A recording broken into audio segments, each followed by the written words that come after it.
Hi welcome to my channel. இன்றைக்கி வந்து நம்ம என்ன பார்க்க போகிறோம் அப்படின்னா பால் கேசரி எப்படி செய்கிறதுன்னு பார்க்கலாம். ஃபஸ்ட்டு வந்து அதுக்கு 2 டேபிள் ஸ்பூன் வந்துட்டு நெய் எடுத்துக்கோங்க.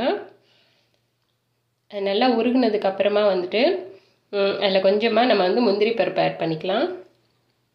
முந்திரி பருப்பை ஒரு 2 மினிட்ஸ் நல்லா வறுத்ததுக்கப்புறமா நம்ம வந்துட்டு கிறிஸ்மஸ் பழம் ஆட் பண்ணிக்கலாம். நல்லா அந்த பபுள் மாதிரி வர்ற வரைக்கும் நம்ம அதை வந்து ஃப்ரை பண்ணி எடுத்துக்கலாம். அதை எடுத்து ஓரமாக வச்சுருங்க.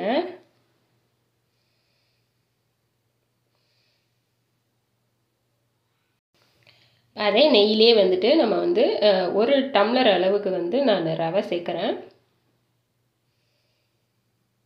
ரவையை சேர்த்து நல்லா அதை வந்து கலந்து விட்டுக்கோங்க. அந்த நெய்யில் நல்லா இது பண்ணுற மாதிரி வறுத்து விட்டுக்கோங்க. அடுப்பு வந்து குறைவாகவே வச்சுக்கோங்க.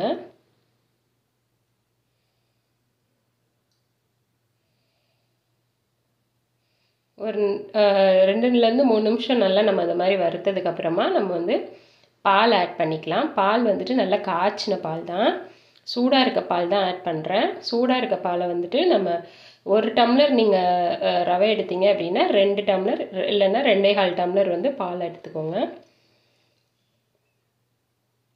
இது மாதிரி கொஞ்சம் கொஞ்சமாக ஆட் பண்ணி நம்ம நல்லா மிக்ஸ் பண்ணிகிட்டே இருந்தோம்னா கட்டி எதுவும் இல்லாமல் உங்களுக்கு கரெக்டாக வரும்.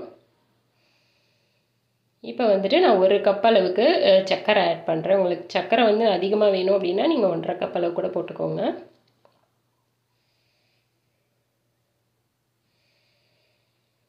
சர்க்கரை ஆட் பண்ணி நல்லா கலந்து விட்டுக்கோங்க. அது நல்லா மெல்ட் ஆகி உங்களுக்கு கொஞ்சம் இதாகி வரும், இலகி வரும். இடையில 1 டேபிள் ஸ்பூன் நெய் ஆட் பண்ணிக்கலாம். கொஞ்சமாக ஏலக்காய் தூள் ஆட் பண்ணிக்கோங்க.